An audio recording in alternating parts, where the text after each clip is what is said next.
Hello दोस्तों, मैं धीरेन स्वागत करता हूं आपका एग्जाम स्टडी विद संगीता में। दोस्तों, आज के इस वीडियो में हम कवर करेंगे एसएससी परीक्षाओं में पूछे गए मैथ के कुछ मोस्ट इंपॉर्टेंट क्वेश्चन को। ये वीडियो आपके आने वाली प्रतियोगिता परीक्षाओं के लिए मोस्ट इंपॉर्टेंट साबित होगी। तो चलिए दोस्तों, हम अपनी क्लास शुरू करते हैं। आज का पहला क्वेश्चन दोस्तों मैंने लिया है क्षेत्रफल चैप्टर से और इम्पोर्टेंट क्वेश्चन है। क्वेश्चन एसएससी एफसीआई परीक्षा, मल्टीटास्किंग परीक्षा, स्नातक स्तरीय परीक्षा और संयुक्त हायर सेकेंडरी परीक्षा में कई बार पूछा जा चुका है। देखिए क्वेश्चन क्या कह रहा है। क्वेश्चन है, यदि किसी समबाहु त्रिभुज के परिमाप का संख्यात्मक मान उसके क्षेत्रफल का √3 गुना है तो त्रिभुज की हर भुजा की लंबाई क्या है। तो दोस्तों सबसे पहले आप याद रखिएगा, हम यहाँ बनाते हैं एक आपके लिए समबाहु त्रिभुज। जैसा कि आपको नाम से ही पता चल रहा है, समबाहु त्रिभुज यानी कि जिसकी सभी भुजाएं समान हो। याद रखिएगा, समबाहु त्रिभुज का मतलब क्या हुआ, जिसकी तीनों भुजाएं समान हो। ठीक है ना दोस्तों, समबाहु त्रिभुज की तीनों भुजाएं समान होती हैं। ठीक है, इस भुजा को हम ए से प्रदर्शित करते हैं। ठीक है ना, इस भुजा को हम ए से प्रदर्शित करते हैं। अब देखिए उसने आपसे क्या कहा, समबाहु त्रिभुज के परिमाप का संख्यात्मक मान उसके क्षेत्रफल का √3 गुना है। तो देखिए यहाँ पर दो चीजों की कंपेयरिंग हो रही है। समबाहु त्रिभुज के क्षेत्रफल से उसके परिमाप को यहाँ पर वो तुलना कर रहा है। तो देखिए समबाहु त्रिभुज का क्षेत्रफल और तुलना कर रहा है वो समबाहु त्रिभुज के परिमाप को। देखिए उसने क्या कहा, क्या कहा, त्रिभुज के परिमाप का संख्यात्मक मान, यानी कि त्रिभुज का दोस्तों ये समबाहु त्रिभुज का ये जो परिमाप है, इसका जो भी संख्यात्मक मान होगा, 1 कह ले, 2 कह सकते हैं, 4 कह सकते हैं, जो भी संख्यात्मक मान होगा परिमाप का, वो समबाहु त्रिभुज के क्षेत्रफल का √3 गुना है। क्या कहा मैंने, समबाहु त्रिभुज का जो परिमाप है क्षेत्रफल का √3 गुना है। तो दोस्तों ये तो √3 गुना है, लेकिन यदि हमको इसको बराबर करना है तो हम हमेशा अपोजिट वाले में गुना करते हैं। क्या कहा मैंने, यदि हमको बराबर करना है तो हम हमेशा अपोजिट वाले को गुना करते हैं। तो हम समबाहु त्रिभुज को कर देंगे √3 गुना। ये कैसे होता है, देखिए मैं आपको एक एग्जाम्पल देता हूँ। दो बच्चे हैं, मान लीजिए एक है अमन और एक है सौरभ। ठीक है, देखिए अमन यदि 10 साल का है और सौरभ 20 साल का है, तो आप ऐसे कैसे कहेंगे कि सौरभ अमन से दुगना है। फिर से देखिए, सौरभ अमन से दुगना है ना, दुगना। लेकिन यदि इसको बराबर करना हो तो हम दुगना किसे करेंगे, अमन को ही तो करेंगे, तभी तो दुगना होगा। तो याद रखिएगा, जब भी दो लोगों की कंपेयरिंग हो रही हो और दुगना करें या 4 गुना करें तो हमेशा अपोजिट वाले में गुना करते हैं, तभी ये बराबर होंगे। देखिए सौरभ दुगना है किससे, अमन से, और यदि हमें इसको बराबर करना हो तो अमन को दुगना कर देंगे। तो देखिए दोनों बराबर हो गए, ये भी 20 हो गया, ये भी 20 हो गया। इसी प्रकार देखिए समबाहु के परिमाप क्षेत्रफल का √3 गुना है, तो इसको जब बराबर करेंगे तो हम हमेशा अपोजिट वाले में गुणा करेंगे। तो हमने अपोजिट में गुणा कर दिया। अब देखिए समबाहु त्रिभुज का क्षेत्रफल क्या होता है दोस्तों, समबाहु त्रिभुज का क्षेत्रफल होता है √3/4 a²। ए का मतलब है दोस्तों भुजा, क्या है, भुजा। ए का मतलब है भुजा और गुणे में क्या है यहाँ पर √3 बराबर समबाहु त्रिभुज का परिमाप। दोस्तों समबाहु त्रिभुज का परिमाप होता है 3a। देखिए इसमें 3 भुजाएं है ना, तो देखिए परिमाप क्या है 3a।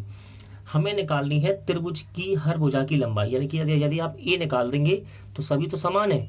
ठीक है, देखिए सॉल्व करते हैं ऐसे, इस √3 का गुणा ऊपर करेंगे जब हम, तो √3 गुणा √3 में करेंगे क्या आ जाएगा, ये 3 हो जाएगा, और बटे में क्या है 4, और a² को ऐसे लिखा रहने देंगे बराबर 3a।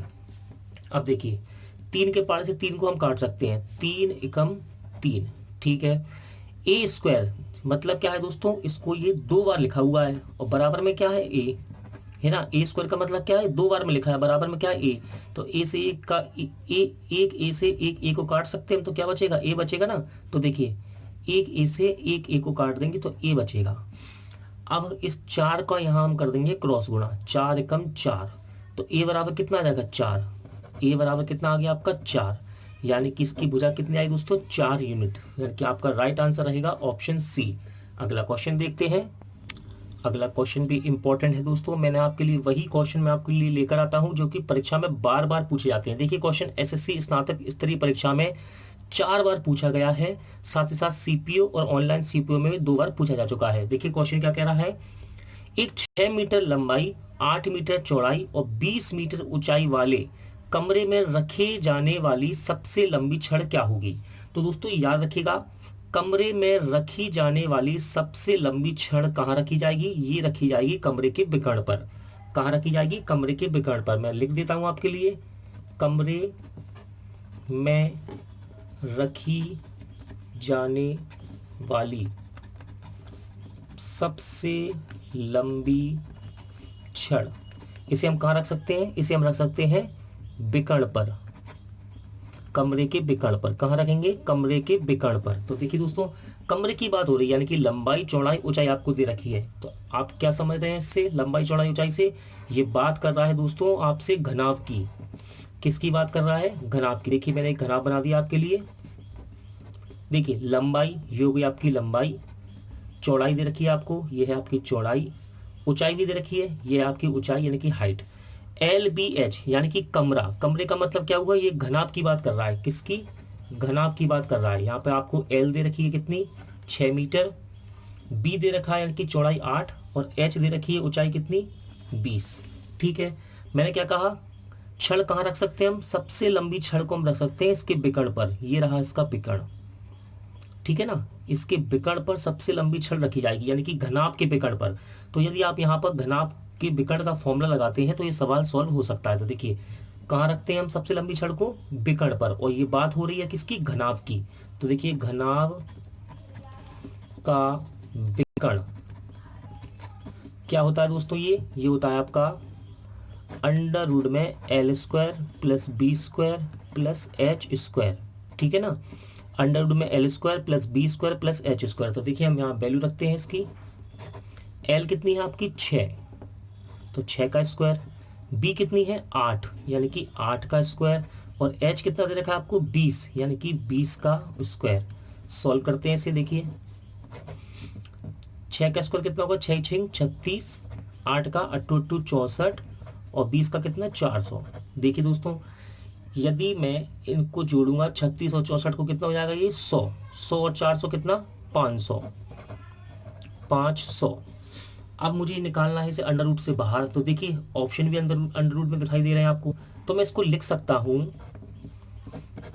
5 गुणे 100 लिख सकता हूं ना, 5 गुणे 100, तो 500 तो हो गई। अब देखिए अंडर रूट से हम 100 को तो बाहर निकाल सकते हैं। देखिए निकाल लेते हैं, कितना आएगा, 10, क्योंकि 10 का वर्गमूल कितना होगा, 100, तो 10 बाहर निकाल सकते हैं, और अंडर रूट 5 ऐसा ही लिखा रहने देंगे। तो इसका राइट आंसर कितना आएगा, 10 अंडर रूट में 5, यानी कि ऑप्शन डी आपका राइट आंसर रहेगा। अगला क्वेश्चन देखते हैं, इंपॉर्टेंट क्वेश्चन है दोस्तों। क्वेश्चन SSC ऑनलाइन स्नातक स्तरीय परीक्षा में पूछा जा चुका है। देखिए क्वेश्चन क्या कह रहा है, ये क्वेश्चन मैंने लिया है समय दूरी से। क्वेश्चन है, एक मोटरसाइकिल 45 किलोमीटर प्रति लीटर का औसत देती है। यदि पेट्रोल की कीमत 20 रुपए प्रति लीटर है तो 540 किलोमीटर की यात्रा पूरी करने में कितनी राशि की आवश्यकता होगी। तो दोस्तों यहाँ पर आपको दिया है इस गाड़ी का एवरेज, यानी कि औसत। क्या दिया है, 45 किलोमीटर प्रति लीटर, यानी कि हम कह सकते हैं 1 लीटर में तय दूरी कितनी होगी, 45 किलोमीटर। देखिए 45 किलोमीटर पर लीटर है ना, यानी कि 1 लीटर में ये कितनी चलती है, 45 किलोमीटर। 1 लीटर में कितनी चलती है, 45 किलोमीटर। तो मैंने लिख लिया 1 लीटर में चलती है 45 किलोमीटर। अब यहाँ पर देखिए इसको चलना कितना है, 540 किलोमीटर की यात्रा पूरी करने में कितनी राशि की आवश्यकता होगी, जबकि 1 लीटर पेट्रोल का भाव कितना है, 20 रुपए। तो हमको चलना कितना है, 540 किलोमीटर। तो देखिए 1 लीटर में कितना चलता है ये, 45 किलोमीटर। ठीक है दोस्तों, तो देखिए यदि मुझे 540 किलोमीटर चलना है तो कितना पेट्रोल खर्च होगा। तो देखिए 540 किलोमीटर में खर्च पेट्रोल निकाल लेंगे हम। देखिए कैसे निकालेंगे, 540 किलोमीटर दूरी रख दीजिए, और 5, ठीक है, 1 लीटर में कितनी चलती है जी, 1 लीटर में 45 किलोमीटर। तो 540 किलोमीटर जब चलेगी तो कितना पेट्रोल खर्च होगा। देखिए इसमें हम 45 का भाग दे देंगे, काट के देखते हैं। देखिए 9 पन्ना 45, 9 छिक्का 54, यानी कि 60, 5 के पारे से 12 बार, 12 लीटर। तो यहाँ से हमें पता चल गया कि 540 किलोमीटर यदि चलना है हमको तो कितना खर्च होगा पेट्रोल। 45 का भाग देंगे हम 540 में, तो 12 लीटर पेट्रोल खर्च होगा। कितना? 12 लीटर। अब देखिए उसने कहा कि कितनी राशि की आवश्यकता होगी, कितनी राशि की आवश्यकता होगी। 1 लीटर कितने का है पेट्रोल? 20 रुपए का। 1 लीटर कितने का है? 20 रुपए का। तो 1 लीटर पेट्रोल की कीमत, 1 लीटर पेट्रोल की कीमत कितनी है? 20 रुपए। 1 लीटर पेट्रोल कितने का आ रहा है? 20 रुपए का। तो 12 लीटर कितने का आएगा? 12 का गुणा कर देंगे 20 में, कितने का आएगा? 240 रुपए का। यानी कि दोस्तों कुल खर्च कितना आएगा आपका? 240 रुपए। ऑप्शन डी आपका राइट आंसर रहेगा। यदि ये सवाल आपको नहीं समझ आया तो मैं दोबारा से फिर से बता देता हूं आपको। देखिए 1 लीटर में कितनी दूरी तय कर सकते हैं? 45 किलोमीटर। यानी कि देखिए कह रहा है ना 45 किलोमीटर प्रति लीटर, यानी कि 1 लीटर में कितनी दूरी चलता है वो? 45 किलोमीटर। तो हमको जाना है 540 किलोमीटर, तो कितना पेट्रोल खर्च होगा? तो 540 किलोमीटर में खर्च पेट्रोल कैसे निकालेंगे? कुल दूरी में हम 45 का भाग देंगे, तो कितना पेट्रोल आया? 12 लीटर पेट्रोल लग जाएगा कितने में? 540 किलोमीटर में। अब यहाँ आपको दे रखा है 20 रुपए प्रति लीटर कीमत है पेट्रोल की, यानी कि 1 लीटर पेट्रोल कितने का है? 20 रुपए का। तो दोस्तों 12 लीटर में कितना खर्चा आएगा? तो 12 में हम 20 का गुणा कर देंगे, तो कितना खर्च आएगा? 540 रुपया। अगला क्वेश्चन देखते हैं। नेक्स्ट क्वेश्चन देखते हैं दोस्तों। क्वेश्चन एसएससी मल्टीटास्किंग परीक्षा और एसएससी एमटीएस में पूछा जा चुका है, और ये क्वेश्चन मैंने लिया है धारा नाव से। देखिए क्या कह रहा है क्वेश्चन। एक नौका की गति धारा के साथ और प्रतिकूल दिशा में, यानी कि विपरीत, प्रतिकूल का मतलब क्या होता है? विपरीत दिशा में क्रमशः 14 किलोमीटर और 8 किलोमीटर प्रति घंटा है, धारा की गति कितनी होगी? तो दोस्तों मैं आपको बार बार जब भी इस प्रकार के सवाल लगवाता हूं तो मैं आपको फॉर्मूले जरूर दिखा देता हूं और बच्चों से कह देता हूं कि भाई दोस्तों इसका स्क्रीनशॉट जरूर कर लीजिएगा। देखिए धारा की दिशा में चाल कहे आपसे एग्जाम में, वो डाउन स्ट्रीम भी कह सकता है, इसे अनुकूल भी कह सकता है, अनुप्रवाह भी कह सकता है। क्या होती है ये? शांत जल में चाल प्लस धारा का वेग, यानी कि x बराबर एस प्लस वी। धारा की विपरीत दिशा में नाव की चाल क्या होती है? अपस्ट्रीम। इसको वो प्रतिकूल भी कह सकता है, इसको वो ऊर्ध्वाधर भी कह सकता है। क्या होती है? y। इसे हम y से प्रदर्शित करते हैं, इसे x से। यहाँ आपसे पूछा जा रहा है दोस्तों धारा का वेग। देखिए धारा का वेग, धारा का वेग क्या होता है? x minus y upon 2। X क्या है? धारा की दिशा में चाल, और y क्या है? धारा की विपरीत दिशा में चाल। तो देखिए अब इस सवाल को हम सॉल्व करते हैं। यहाँ पर आपको नौका की गति धारा के साथ दे रखी है और प्रतिकूल यानी कि विपरीत दिशा में चालें दे रखी है। तो देखिए धारा की दिशा में चाल, इसे हम x से प्रेजेंट करते हैं और ये दे रखा है आपको 14 किलोमीटर प्रति घंटा, और धारा की विपरीत दिशा में चाल, इसे हम y से प्रेजेंट करते हैं, ये दे रखा है आपको 8 किलोमीटर प्रति घंटा। ठीक है ना? धारा की दिशा में चाल दे रखी है और धारा की विपरीत। देखिए प्रतिकूल शब्द उसने यूज किया है।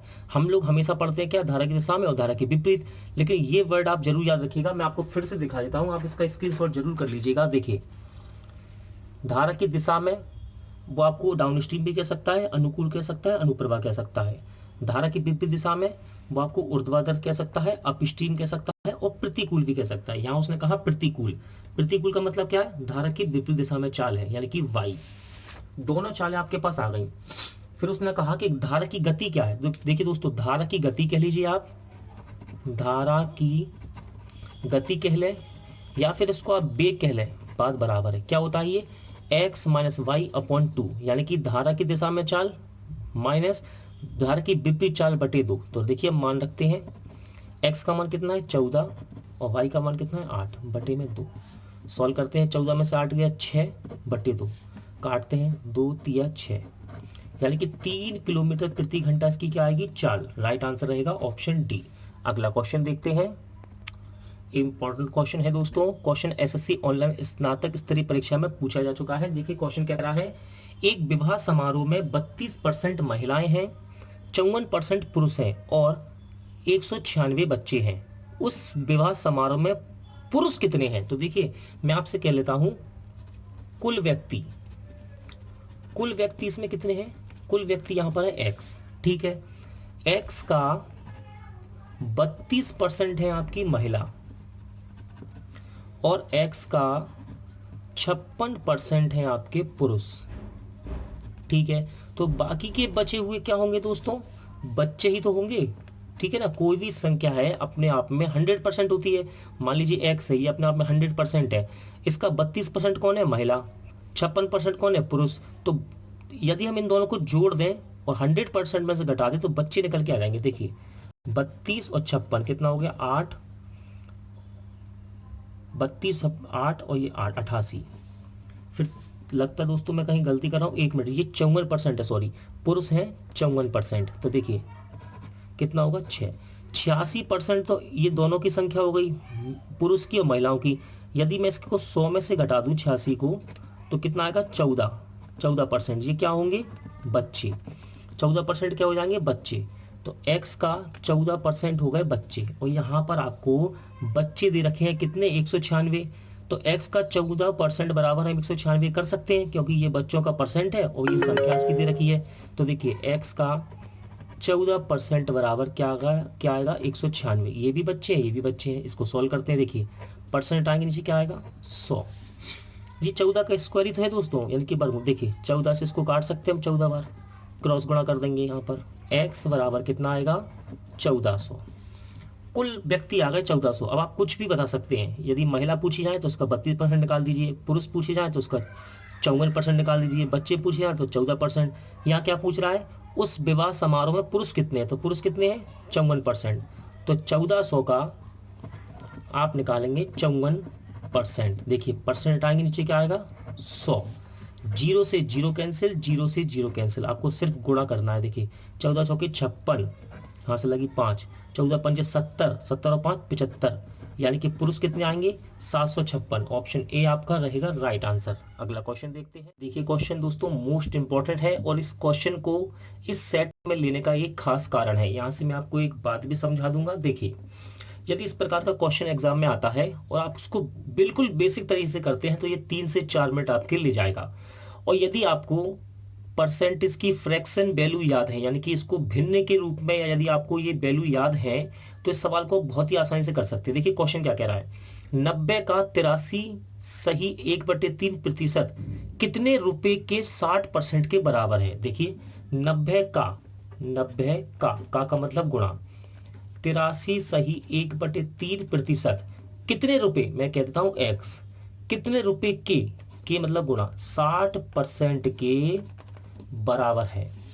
अब दोस्तों यदि आपको फ्रैक्शन वैल्यू याद नहीं है तो ये सवाल लगाने में आपको काफी मशक्कत करनी पड़ेगी एग्जाम में।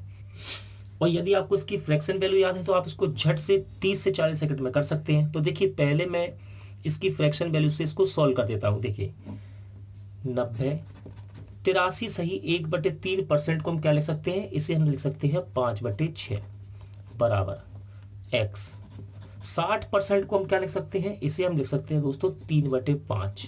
ठीक है, ये वैल्यू कैसे आई मैं आपको बताता हूं। देखिए 83 सही 1/3, 83 सही 1/3%। देखिए 83 का 3 में गुणा करेंगे दोस्तों तो ये आएगा कितना, 8 3 24, 3 3 249। यदि हम 83 का 3 में गुणा करेंगे, 83 का 3 में गुणा करेंगे कितना आएगा 249, और एक और जोड़ेंगे इसमें तो कितना 250। परसेंट को हटाएंगे तो नीचे क्या आएगा 100, और नीचे पहले से ही 3 लगा हुआ है, परसेंट हटाएंगे नीचे क्या आएगा 100। आगे सॉल्व करते हैं। देखिए 0 से 0 कैंसिल, 5 25, 5 दूनी 10, तो कितना आ गया 5/3 6। कितना है इसकी वैल्यू, 83 सही 1/3 की वैल्यू कितनी है 5/6। यदि दोस्तों आप एग्जाम में इतना पोर्शन करेंगे फिर 60% की वैल्यू भी निकालेंगे, या फिर आप इसको परसेंट हटा के नीचे 2 भी लगाएंगे तब भी सवाल लंबा ही होगा। तो आपको करना क्या है, आप प्रैक्टिस कीजिए परसेंट के क्वेश्चन की किसी भी बुक से। आपको हर बुक में फ्रैक्शन वैल्यू शुरुआत में, जब भी चैप्टर शुरू होता है परसेंटेज का, तो फ्रैक्शन वैल्यू आपको चैप्टर में जरूर लिखी देता है वो हर बुक में। तो आप कोशिश कीजिए फ्रैक्शन वैल्यू, जितनी भी फ्रैक्शन वैल्यू है उन्हें याद कीजिए। तो 83 सही 1/3% को हम क्या लिख सकते हैं 5/6, और 60% को क्या लिख सकते हैं 3/5। तो देखिए इसे सोल्व करते हैं हम। 6 के पाड़े से 90 को काट सकते हैं 15 बार, क्योंकि 15 6 90 होता है। और देखिए 3 के पाड़े से 15 कट जाएगा, हाँ कटेगा, 3 पंजे 15, कितना बचा 5 25 बराबर में x/5। इस 5 का करेंगे हम क्रॉस गुणा, 25 पंजे 125, यानी एक्स की वैल्यू कितनी आ गई, एक्स की वैल्यू आई 125 रुपये। तो इसका राइट आंसर रहेगा ऑप्शन बी। याद रखिएगा दोस्तों, कोशिश कीजिए जब भी आप परसेंट के क्वेश्चन सॉल्व करते हैं तो फ्रैक्शन वैल्यू को आप याद कीजिए ज़्यादा से ज़्यादा। देखिए एग्जामिनर, यहाँ तो आपने सॉल्व कर लिया, ऐसे 83 गुणा कर दिया, इसमें एक जोड़ दिया 250 आ गया, परसेंट आए 100 आ गया, सॉल्व कर लिया आपने, 5/6 निकाल लिया। देखिए इस 83 सही को इसे वो एग्जाम में कैसे लिख के दे सकता है, इस प्रकार भी दे सकता है, 83 सही 1/3% वो लिख के दे सकता है आपको एग्जाम में 88.33%। अब कैसे सॉल्व करेंगे इतना लंबा, ठीक है ना। यदि यहाँ पर 88 सही 88.33% लिख देगा तो सवाल आप एग्जाम में छोड़ कर ही आएंगे, ठीक है ना। तो कोशिश कीजिए आप परसेंट वैल्यू फ्रैक्शन वैल्यू को अधिक से अधिक याद कीजिए, और नहीं होगा तो मैं बहुत जल्द आपको एक छोटी सी वीडियो बना दूंगा जिसमें सारी फ्रैक्शन वैल्यू होंगी, ठीक है ना। या फिर आपको एक स्क्रीनशॉट करवा दूंगा जिससे आप इनकी वैल्यू को याद कर सकें, क्योंकि दोस्तों परसेंटेज में सबसे मोस्ट इंपॉर्टेंट होता है ये फ्रैक्शन वैल्यू को याद करना। तो दोस्तों आज का वीडियो यही एंड होता है। उम्मीद करता हूँ आपको वीडियो अच्छा लगा होगा, हेल्पफुल लगा होगा। पूरा वीडियो देखने के लिए थैंक यू। जल्द मिलते हैं नेक्स्ट वीडियो में।